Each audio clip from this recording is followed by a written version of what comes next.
For those of you that are joining, the idea was we would keep the video and audio on mute for all except for Matt, Zoe, and I. And that'll help us with our recording. So we are intending to record this inaugural A Rocha Talks. So the idea is that we're looking to start a series where we tackle various issues. Not sure what frequency this will be, maybe monthly. You can stay tuned for that. But I'm delighted to have you all join us tonight for this first one.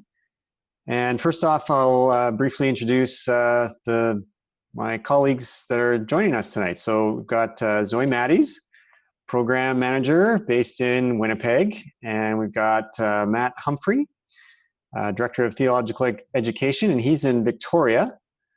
And I'm the VP Programming. My name is Rick Faw, and I'm in Surrey. So we are adequately physically distanced. No COVID transmission between the three of us, that's for sure. In all seriousness, Matt and Zoe, I'm really glad you're here.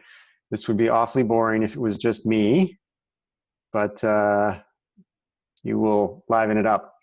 So I'm going to give a bit of a brief outline of the evening, and then we'll dive in. So the intent here is I'll have a few words of preamble, a little bit of a description of the film, though I'm not going to spend a lot of time on that. Then we'll have probably 20 to 25 minutes. We'll see how the time goes, where I'll pose questions for Matt and Zoe, and we'll hear from them.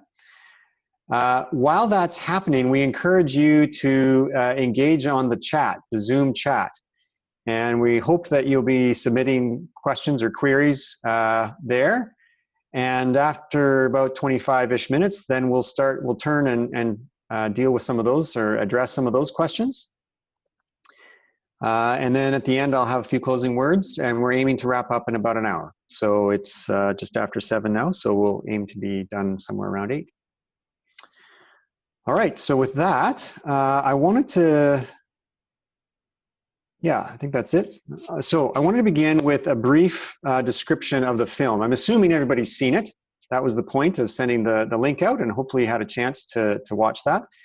But here's just a brief summary to remind us. So the film starts with the premise that the problem of plastic waste pollution is, by now, pretty well known and recognized. I'm recalling the picture in my National Geographic of the seahorse and the Q-tip and all other kind of vivid imagery that we've seen in the news these days.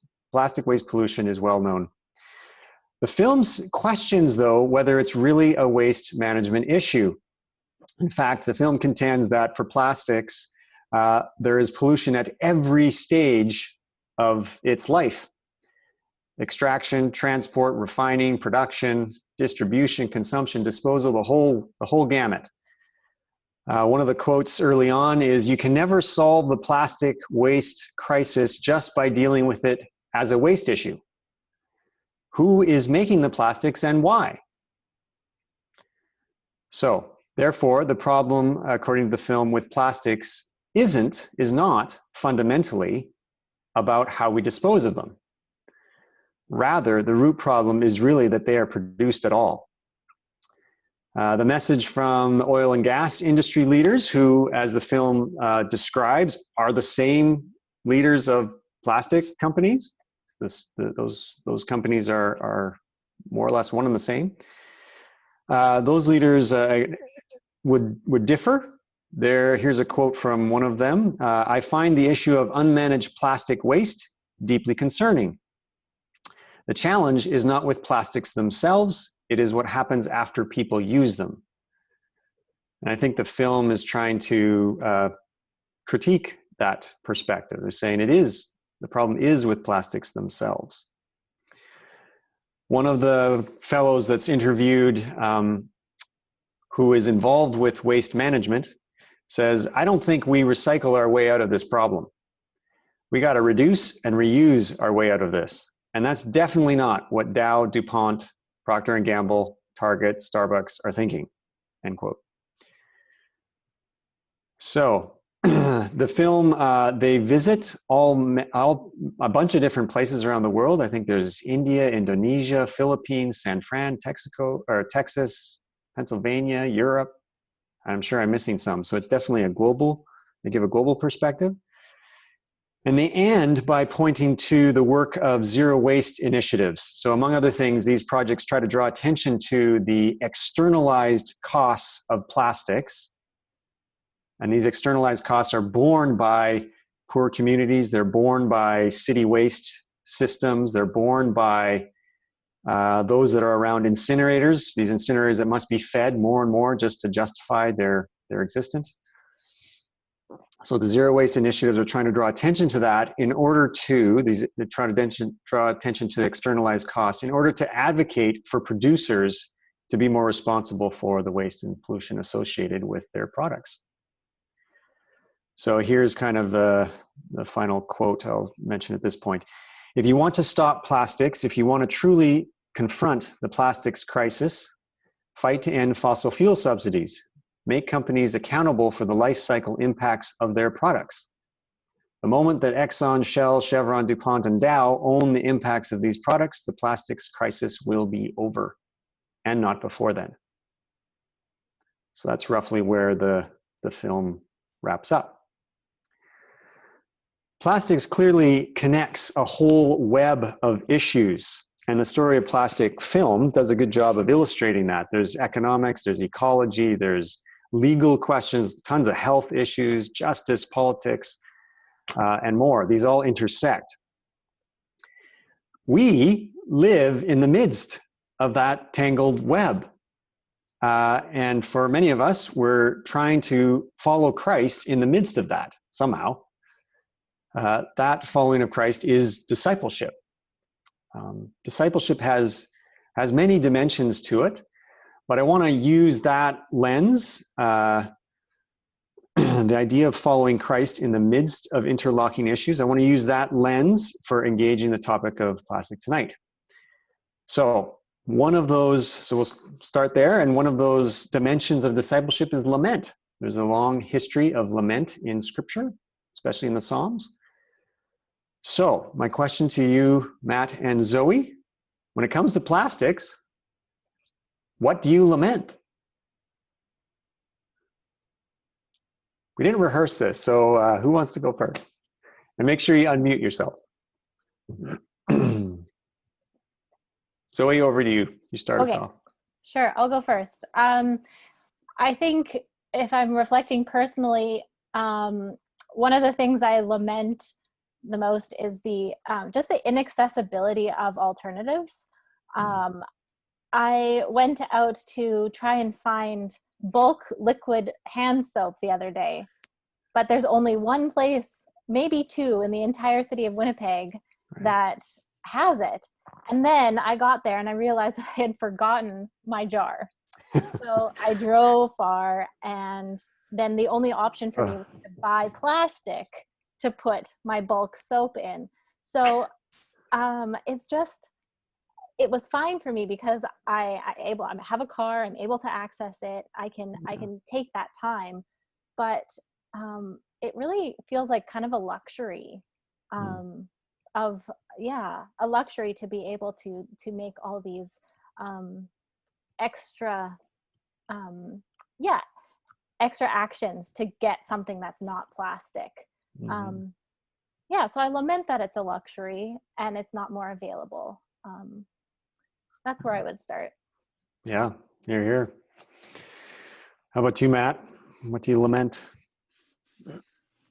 Well, I think as I reflected on this film, I think one of the big theological questions that emerged for me that I really lament is really the idea that we humans would create or craft anything that would lead to the uncreating of God's creation. And one of my first kind of eye-opening moments around thinking about these issues was as a first-year university student in a writing course, and I wrote a little journalistic piece about fish farming in the Pacific Northwest. And it was the first time that I had this realization that we're creating a system of farming fish to try and produce more fish and to protect the fish. But the way that those farms are being managed is actually now undermining the wild populations of fish. So the thing that humans have created is undermining creation itself. And so anytime there's that pattern, I think we have to lament it, and we have to see it as a deep problem that somehow rests within us as human beings, and seek some solutions. Yeah. Yeah, I was on the West Coast. You mentioned the West Coast, the Pacific Northwest. Well, I was on the very West Coast of an island up in the Great Bear Rainforest last fall, Goose Island. So my family, we had the great privilege of visiting this place, this island, small, uninhabited, and we were on this beach, and all we could, the next piece of land was Japan. And I spent like an hour and a half collecting plastic off that beach. I ended up with this like huge barrel.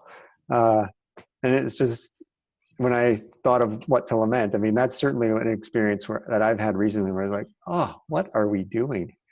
How could this be? Part of the discipleship journey involves kind of prophetic posture at times. Matt, your comment sort of brought that to mind. As it relates to plastic, what kind of in the prophetic tradition, what needs to be revealed or called attention to or confessed? You kind of started that already in your comments, but how about you take first crack at this one?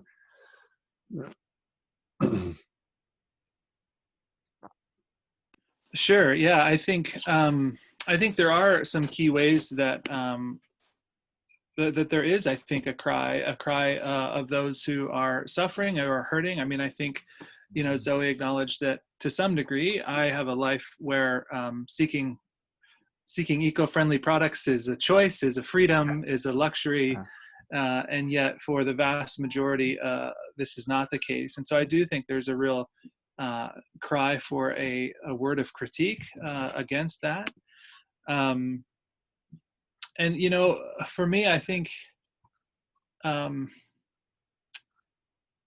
I do think there's a wonderful little essay that's pretty readily available that a sort of friend of a friend wrote, called "Plastics as a Spiritual Crisis," and this is someone who did a PhD looking at plastics.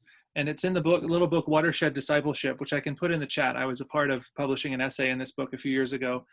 And she really looks at the way that our approach to products as disposable items sort of trains our minds to begin to see people as disposable, to begin to see cultures as disposable, to begin to see, anything that doesn't sort of make my life faster, bigger, better, cheaper, more efficient, begins to be overlooked or a problem. And so to me, I think that's some of where I would want to begin to say, what does a prophetic voice look like? It's really about a shifting of our vision to see what it is that we're not seeing. And I mean, that can be, I think, the value of a film like this. It can at times feel over the top, and the imagery is very powerful and very unsettling. And yet it's drawing into our field of vision the things that we're not seeing.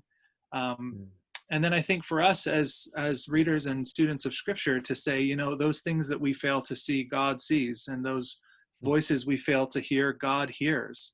And that can be part of this long formation and discipleship within us to begin to develop a new mind for it. So that's probably some of where I would begin. Yeah, can we start to see with God's eyes? Can we start to hear with His ears? Yeah. Zoe? Yeah, I was actually looking at Sasha's article as well today, just to stimulate my thinking. So, and she actually has a book as well about disposable plastic and how that mindset can turn into a more broad thinking about how actually life itself becomes disposable. I really appreciate this one quote from her. She says, "The more we normalize short-term utility as the main criterion for evaluating the things around us, the more disconnected we become from a sense of the inherent worth of creation. Yeah, so that really struck me, and I think is really worthy to call out. I think, ooh. Sorry folks, that was my dog. William Cavanaugh has a book called Being Consumed, and in that he talks about, sometimes we talk about consumerism as being attached to too many things, but he says it's actually the opposite. We're actually detached from things. That's what consumerism does to us. It makes us devalue what we have and makes us think, oh, we need that new shiny thing, and things become easily disposable. So the alternative is forming good attachments to to God and to creation and to things that have this value. Yeah, I think those are a few of my thoughts about what are the things that we need to call out. Yeah. So I don't care about things too much. I care about them too little. Right. Yeah. Right. I'm. That reminds me of both of you have been in the home of a friend of ours, Lauren and Mary Ruth Wilkinson, and every time I'm there, I'm reminded, like, they have a lot of things in their house. There are many, many artifacts, many objects.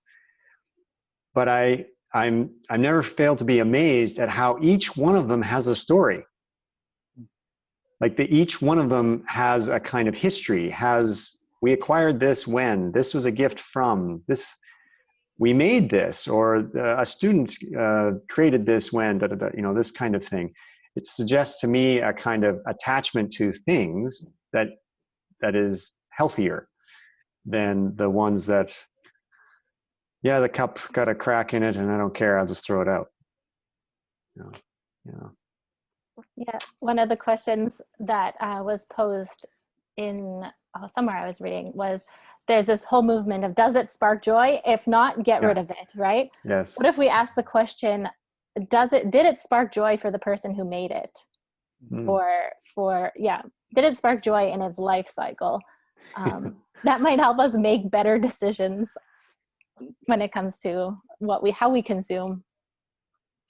Yeah, I wonder how many.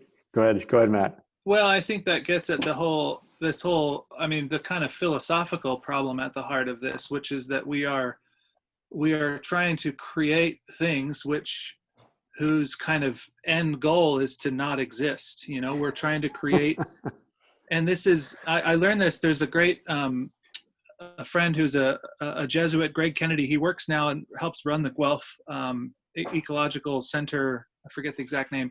Anyway, he wrote a PhD called The Ontology of Trash, and his whole point, it's really simple. It's that we are creating things, that is, we're bringing things into being whose end goal, or telos, is to not be. And this is actually a big problem.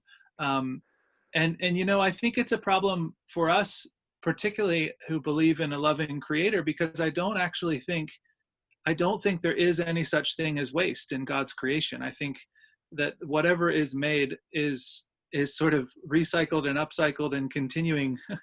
And yet what we have crafted in some very large regard, and plastic is one extreme example of this, it's created to sort of serve a temporary purpose and then be discarded.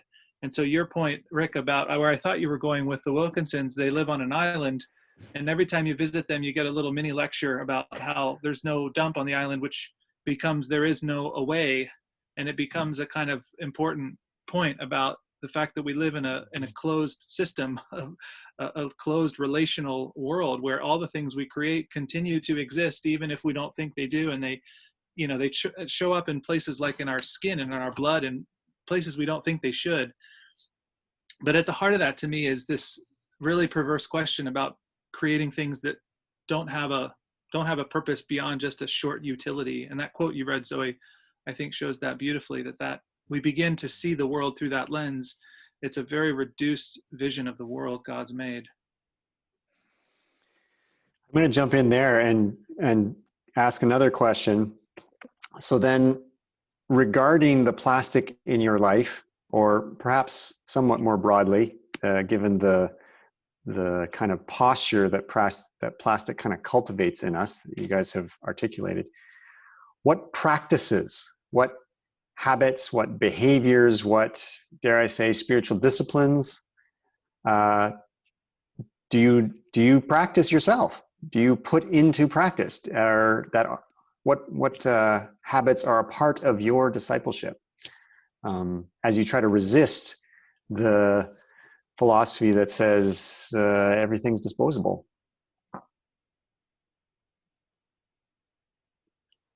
Okay, I'll start. I'll go. Okay, Zoe, you go. I mean, this is a very small and maybe insignificant thing, but I am so particular. I wash every single plastic bag and reuse it and reuse it and reuse it. And some people, I've had roommates and they just haven't understood that, and that's been really frustrating for me. But that's just one practice that I have, inherited from my parents, that I think helps put me in a framework of, well, I don't need to go and buy new plastic. I'll just use the ones that come already in the food that I buy. But another one that I've been thinking about of being called to is where I put my money. Because the movie introduced this idea of like the whole system going all the way back to the original producers. So I've been trying to brainstorm, how can I manage or put my checking account in like a local credit union rather than one of the big banks that invest in fossil fuels, just as a simple act of resistance that says, no, I don't want to support that. I'm going to try and support the local economy instead. So that's something that I'm wanting to commit to this year. Hear, hear. Matt, what do you think? Yeah, I think probably, if we're assessing, I think that's really helpful, Zoe, because I think our tendency is to always think of practices in terms of being consumers, and that's important, and we need to think about that and do some work there, and that can be challenging work. But I do think thinking of ourselves as producers is another one, and actually the money that you have in the bank is producing something, even if you're not out there, giving it to the corporations directly. I guess, I think in terms of fasting is one way. So I've been a part of trying to do a plastic-free Lent, which was almost impossible. I had friends who did a really, really extreme version of it, and it was fascinating to watch them whittle down, right, the things that you can get by without plastic, and it became all-encompassing, which is upsetting. But I think the long-term effect of that is not that they live a totally plastic-free life now. They don't, although you begin to set up new patterns and new ways of going about not needing some of the plastic that you have. The other thing that we discovered was that some of the plastic we had was more or less difficult to get rid of in an appropriate way. And so one of the things that our little community in Victoria has done is, one of these friends behind their house have some big bins where we collect all of our plastic film that's been sort of cleaned and readied and isn't going to be reused until we have a large amount, and then we take it somewhere, because there's very few places that are going to take it and deal with it responsibly. So I think those are a few of the things that we've thought about and looked at. We we also have 3 children in our home, and so it feels like at least once a month there is a massive resorting of plastic lunch containers that have lost their lids. And you just realize these things can be so useful and such good tools, and yet there's almost no way to engage it without it creating some waste stream behind it. So yeah, whether there's good alternatives there, I know of some, to be sure, but the kind of sifting and sorting is certainly one piece. Our family got a cat recently, so we had to get a litter box. And I found myself in the store staring at these big hunks of plastic, anticipating this conversation, going, I don't think I can do this. I don't think this is right. I can't do that. Ended up finding something that's not meant to be a litter box, but at least it's made of metal. Okay, let's refashion this. it was an example for me of a habit of trying to just question. Yep. Go to the pet store and this is the litter box. Well, really? Does it have to be that? Like maybe it could be something else. What could that be? And giving it a second thought. You know, I think it involved looking on YouTube to try to see what other people have done to make a litter box or something, you know. A little bit of imagination, trying to think in terms of a creativity about repurposing. Can that be a discipline? And in my better moments, my wife's happy with the repurposing. And in my worst moments, she doesn't like all this stuff that hangs around. So, yeah. Yeah, I guess one other thought is, you know, I had an interesting in the part of my life when I'm not working for A Rocha, I work at a local church here in Victoria, and was having an interesting conversation because I discovered that the larger institution in the church has actually, at one of their big synod meetings, they've enacted a statement saying that they will no longer use single-use plastic. And part of the challenge is that then they enact this big statement, but it falls to each church to actually do something about it.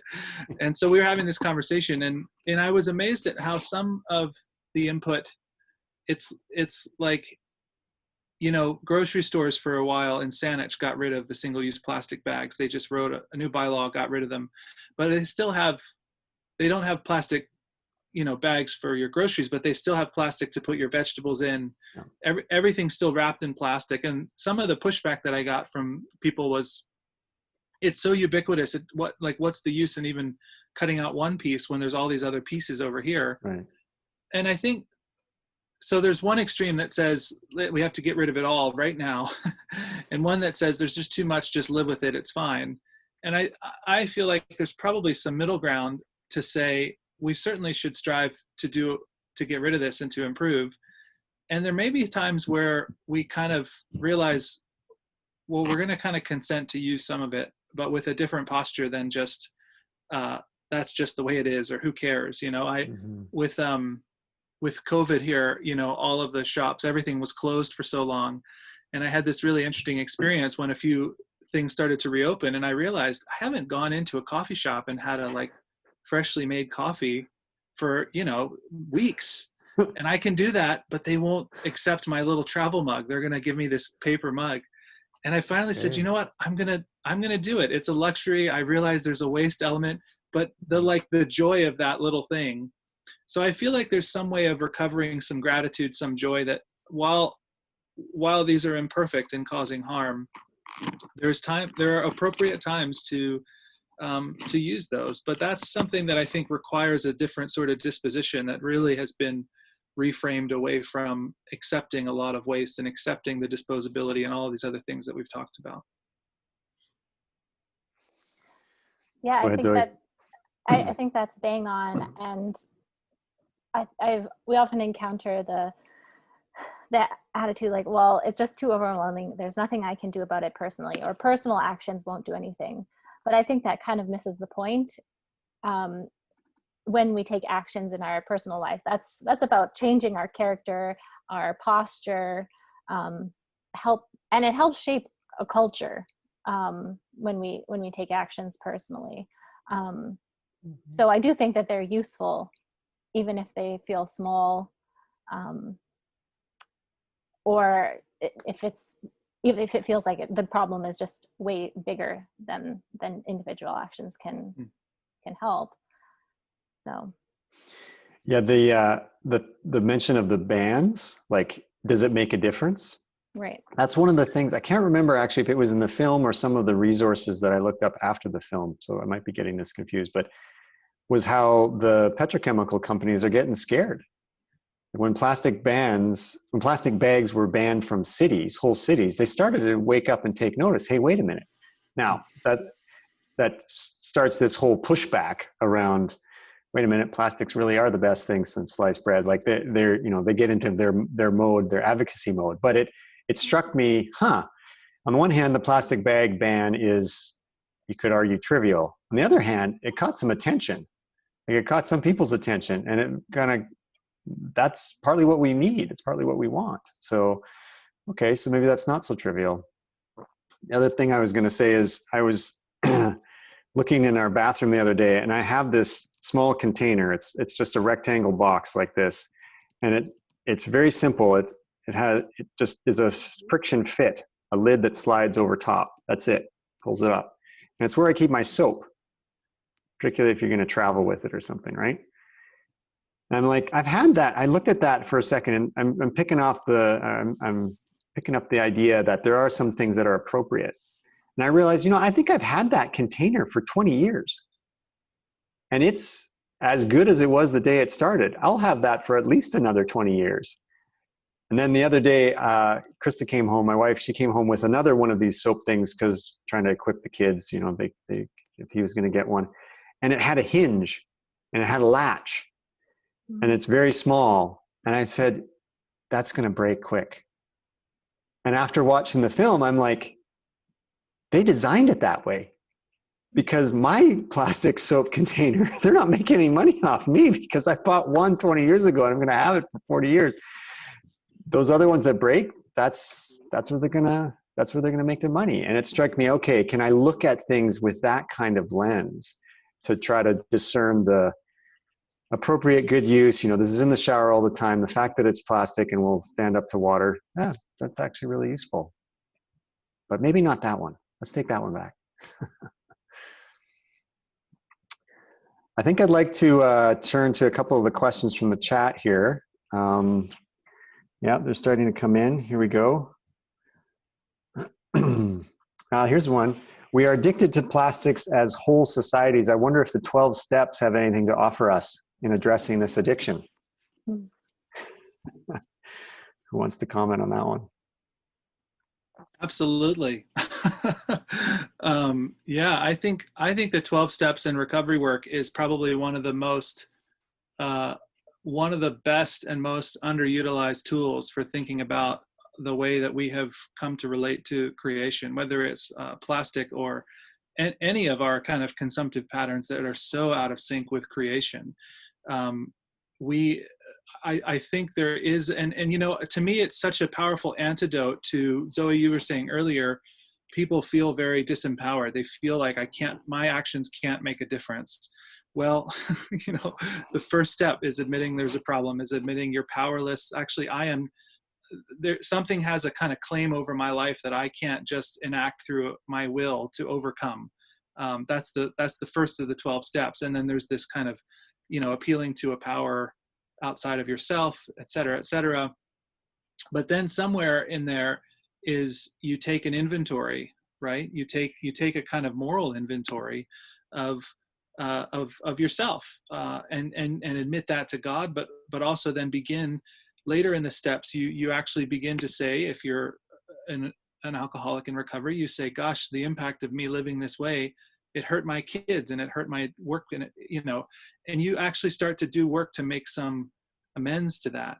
Well, goodness, the way that we're living in creation has a direct impact on all of these things. I think that we seldom make that sort of inventory, and when we do, we're often so overcome with guilt or shame that we just run away from it. It feels overwhelming, or it feels like we can't fix it. But I think, again, in the wisdom of the 12 steps and of the recovery tradition, there's no illusion that we can single-handedly fix all of it, but we can actually respond towards and live into a greater sense of health and wholeness ourselves, and seek to bring some healing for any of that we've taken part. So I think, gosh, there's so much wisdom in that for us. I wish everybody was engaging some of that kind of work, because I think it is very, very powerful. Yeah, and one thing I would add is that the 12-step program, it doesn't usually happen as an individual alone. It happens in community. So I could see it being powerful. And usually you have a companion coming alongside you, like a guide or a mentor, someone who's been there before. So if we were to apply that to some of the ecological problems that we're facing, I think that would be really wise. But our culture is so individualistic. I think that's one of the things that we need to, going back to one of the previous questions, to call out or to speak prophetically against, is rejecting individualism, saying we can't do it alone. We need this community to support us as we're working through these really difficult questions. That dovetails with one of this question here that was submitted. I am overwhelmed by my desire to eliminate waste and often left discouraged and frustrated by the bigger system. What strategic role do you see A Rocha as a collection of people, a group, not just individuals? What role do you see A Rocha as a collection of people playing in bringing hope in this generation, knowing how big and entrenched the system is? It seems to me picking up on that theme of a group of people. You want to add anything more to that? I mean, in terms of that, the link with the 12 steps, I would just add that the 12th step is something like, you know, having had this awakening, you commit to kind of carry this message out and to put it into practice with everyone that you meet. And I think there's something of that in the ethos of A Rocha, that these are people finding their way into this who have been awakened to this, who are all in recovery still. So I don't, you know, I'm a little hesitant when the question feels like, has A Rocha figured this out such that you can give the rest of us the easy thing? No, but we've been caught on to this and we're striving towards it, and we want to sort of carry that and encourage others along that way. If you're feeling called into this, join us on this, but we don't necessarily have the immediate answer for some of that. So that would be some caution, but also encouragement, I think. Yeah, I agree. I can only speak like to my personal experience with A Rocha. I first became involved with A Rocha as an intern right after I'd finished university. And I was similarly feeling quite discouraged and frustrated and wasn't quite sure how to tie in these things that I really cared about, like caring for the earth with my faith. And then the role that the internship played, I was able to connect with a community of people who were all working towards this together.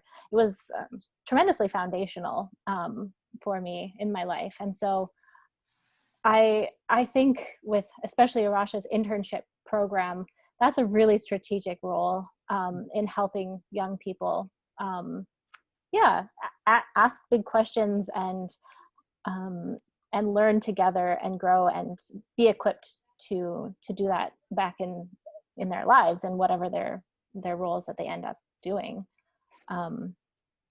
I mean, that's just one part of what A Rocha does, but I think lots of young people around the world actually who are engaging with A Rocha are finding that, finding ways to integrate all these different aspects of life in a holistic way.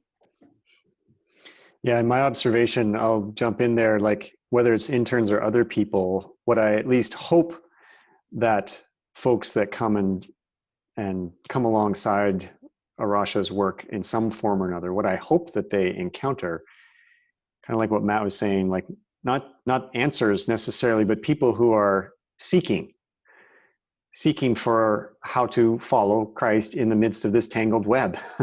And I think some of what A Rocha has to offer is a sense that to maintain that seeking in the face of, I can't afford it, or like, I don't have any options, or, you know, everybody around, my roommate doesn't care, or, you know, all the various problems. How do I maintain a seeking after posture? That's where I think some of what A Rocha is trying to do is say, like, stewardship or earth keeping is a spiritual discipline, and therefore needs to be fortified in all the same ways, whether that's prayer and study and collective. It can get we can learn from the monastic traditions in that regard. So I think in terms of A Rocha, that's one of the things that maybe we can offer, even if we're not chemical engineers or something like that. I've got one here. I'm quite persuaded by some of the documentary's speakers that nothing will change until the petrochemical industry is legally bound to be accountable for the full life of their products. Are there organizations we as individuals can partner with to work at this systemic problem?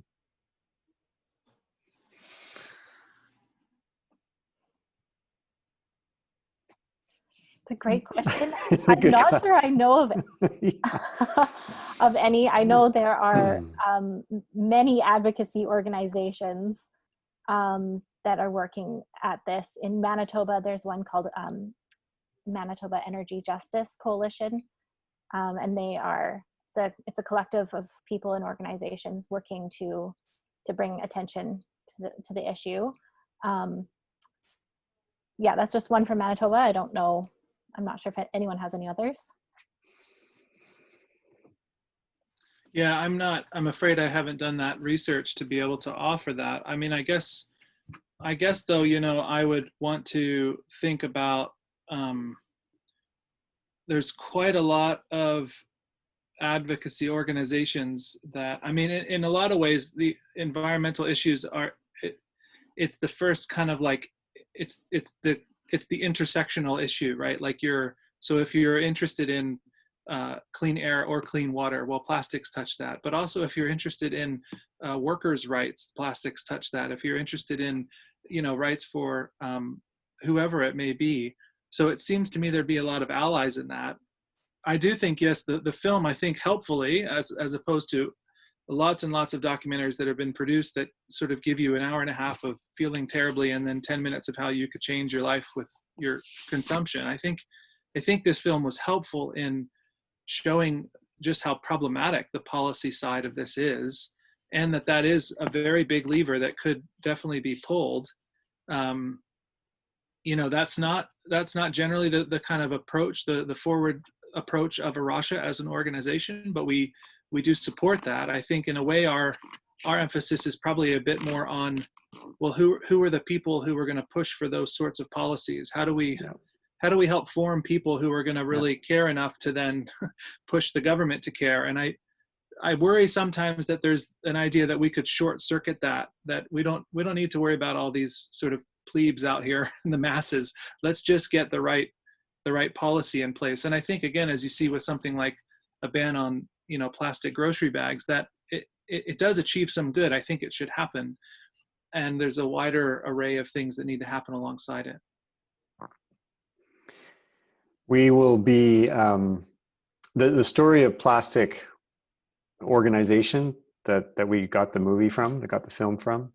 They have some really good follow-up resources, and we'll connect those, we'll link to those when the recording of this panel discussion goes on A Rocha's YouTube channel.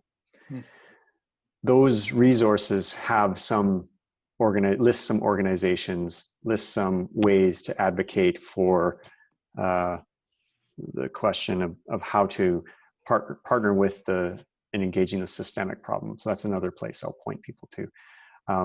I didn't digest them enough, obviously, to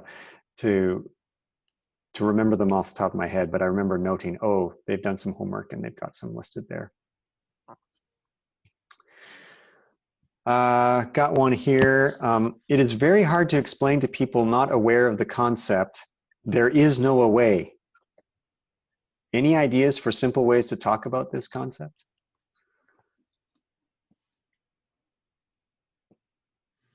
Well, I mean, I know actually one thing that connects all three of us, Zoe, Rick, and I, is that we have spent some time working as an outdoor guide of some sorts, whether it's hiking or canoeing or otherwise.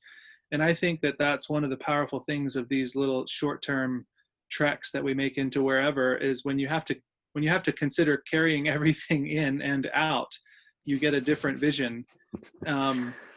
And it's amazing, even if you're carrying everything in and out, and the last thing you do on your way out is stop and dump it all in a trash can, you still have actually had to think about it the whole way through.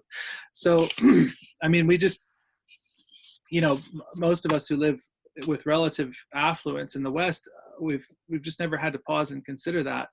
But that would be one kind of metaphor image that I would give to think about that, to think about, even just the volume of stuff that you produce in your household in a week. If you had to imagine, even just 10 weeks of that sitting in your garage, much less all of it. I mean, it goes somewhere. And so beginning to get just the visual sense of that, I think can be very powerful. And then scale that up again, as the film, I think, helpfully did that. What we see with these little products that we have to deal with in our trash can, that's just a tiny percentage of what we've actually produced, the impact that we've produced. So that might be a little bit more abstract to help people onto, but I think that would be one way of starting. There's one activity that I really like. Is called 20 Questions About Your Place. I know Matt has used this before. I think it's from Lauren and Mary Ruth Wilkinson's book, Earthkeeping, or Caring for Creation in Your Own Backyard. I believe that's Yeah, they quote Deep they quote Ecology book. Yeah, right. Yeah. Sessions and somebody. Yeah. But the activity gets you to actually do the research and find out, okay, where does my water come from? Where does my garbage go? And those are things that you can easily find by Googling. And it starts to build kind of an idea of your place, I would say.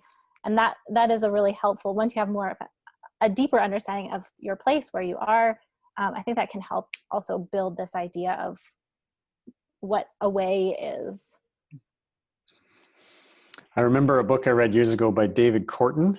I think it was called Spaceship Earth. And he used the metaphor of a spaceship. If you're in a spaceship, like everything is self-contained, and everything you use, like I'm thinking of the movie Apollo 13 and how, you know, the accident happened, things go wrong, and they have to try to solve it using just what they have there. There is no other place to draw from, and there is no place to put it if you want to get rid of it. Like there isn't. And I wonder if something like that could also help with the concept of there is no way. Like we're on the one boat, and that's it. That's all we got. This is a question that I think is, for a variety of reasons, is near and dear to all three of our hearts. Are there any Christian resources to use in a church to talk about these issues with young people? What would you recommend? The Story of Stuff has a whole kind of workshop that you can do with small groups. And I think they have one that's even geared to youth. So that might be. Do you have in mind the Story of Stuff, which is like kind of the original? But like, just explain that to people. What that, if they've only seen the Story of Plastic, what is? Right.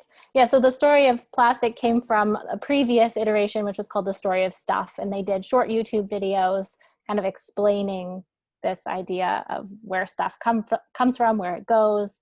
They're really helpful. They kind of are drawn on chalkboard kind of style, so they're pretty engaging. And I think they take a more positive spin, trying to get people to take action. If you just Google the Story of Stuff, it'll pop up right away. Mm-hmm. I don't know if that's particularly Christian, but I think it would definitely be useful or adaptable for a church setting. Indeed. Yeah, I mean, I think I would certainly encourage, so yeah, there's tools like that get us into some of the issues that I think people need to dissect and talk about. And I think that boosting that kind of literacy, I mean, I think I always encourage people to think in terms of two literacies that I think we can strengthen. One is our kind of ecological literacy, so understanding the world and its impacts. But then also I think our theological and biblical literacy. So that's where I would really encourage. And there's lots of books that could be assessed depending on the nature of your group or your tradition or your age. I was listening to an interview just recently with Ellen Davis, who's an Old Testament scholar at Duke, talking about this command for humans to have dominion, that's given in Genesis, is very problematic. We spend a lot of time trying to deal with this. And she just made this simple point that comes after this blessing that they're given to be fruitful and multiply and fill the sort of space they're given. But it also comes after the other creatures are given that same blessing to be fruitful and multiply, and sort of, she interprets it as sort of fill your niche, so all the different creatures of land and water and air. And so it just says very simply, so no matter how we might be tempted to interpret dominion, it certainly couldn't run counter to the blessing God had previously given for all the creatures to be fruitful and to live and to thrive. And I just think there's no account that we can give of our world today where we see that as consistent. So I think there's a ton of resources right in Scripture that can be pulled out and looked at afresh. And actually, I think looking at these with some of this in mind will highlight new things that we might not have been treated to see before. Yeah, I'll mention Lausanne. Lausanne is a kind of global body of a particular slice of Christendom. They've got a video series out. You could find it actually on A Rocha International's website right now. That does a pretty good job. It's pretty short clips, short videos. It would be a good conversation starter with youth if you're looking for something specific to start with. Okay, guys, I got my final question. This is it. So there's been a few questions in the chat kind of along these lines, but this is one that I came up with. As it concerns plastics, for what or for whom are you grateful? What gives you hope in the midst of tackling this problem? And of course, this problem has many, many different threads and strands.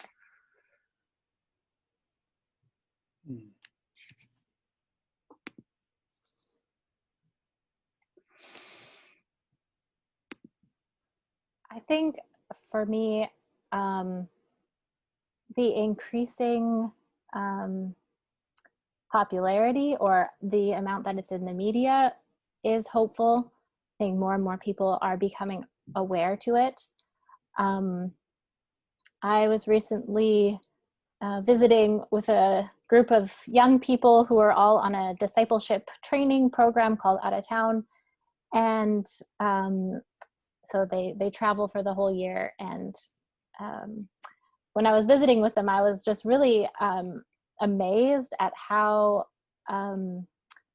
aware that these young people were and passionate about, about caring for the earth, about making good decisions or making ethical decisions with how they spend things, like shopping at thrift stores, buying eco-friendly products. So I think this young generation really gives me hope. The amount of kids and young people that are kind of standing up for the climate movement, that gives me so much hope. They are so passionate and well-spoken, and I mean, they definitely feel this kind of desperation to do it, but it's inspiring. And I think we would do well to listen to the words that they're saying. Hear, hear. Yeah, I mean, I would certainly echo that, and I wouldn't want to say anything to contradict that. I think, I think my mind moves in two directions on this. One is to sort of to see and to point to all of these little markers of a different way that are emerging all over, that I think we can't fully anticipate the end of. I mean, I guess the other side of this that I think for us to always hold in some tension, there's Thomas Merton, the great writer and monastic, wrote a little book in the middle of the Cuban Missile Crisis called Raids on the Unspeakable. And he says in there that Christian hope begins where every other hope stands stiff in the face of the unspeakable. So he's writing this at a time when we could have ended life on Earth pretty easily. And depending on whose account you read of that time, we came close. And he's trying to, I think, say that, Christian hope doesn't free us from the potential that we could do great harm to life on Earth, but it does anchor itself somehow in something external that's outside of ourselves. And that, again, back to where we started with the questions around the 12 steps in the recovery tradition. I just think there's always hope for us to find something new. There's always hope for us to find something like grace. And I think this is something that the environmental movement doesn't know how to talk about. We know how to tell you how bad you are, and I don't think we actually know how to offer a word of grace. And yet, part of my journey around these things is feeling like I could fix it all and change it all, and then realizing my just complete failure to be able to do that and sustain myself in any meaningful way.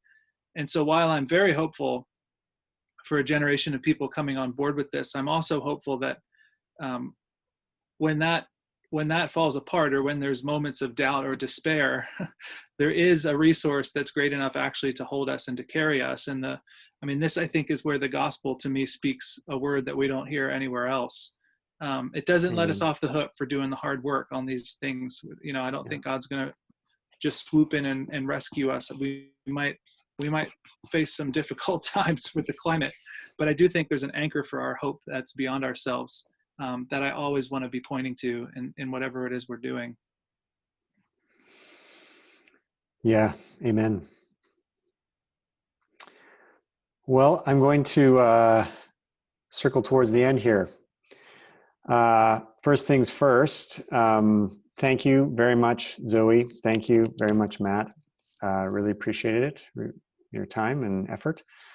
I also want to thank Samuel Chu, who didn't show up, his face didn't show up here, but he's been behind the scenes, not only tonight, but in the weeks leading up to this. It was really his idea to check out the story of plastic, and thought that would be a good conversation starter. So really appreciate Samuel's work on that. A little shout out. We are, like I mentioned earlier, we are hoping to do, to reprise this. We'll see how often, but keep your eyes out. Either go to our website or sign up for our e-news to hear about future A Rocha Talks. And with that in mind, there is going to be an email in your inbox here shortly, probably in the next hour or something, I think, that includes, among other things, a request to fill out an evaluation. This is a new thing.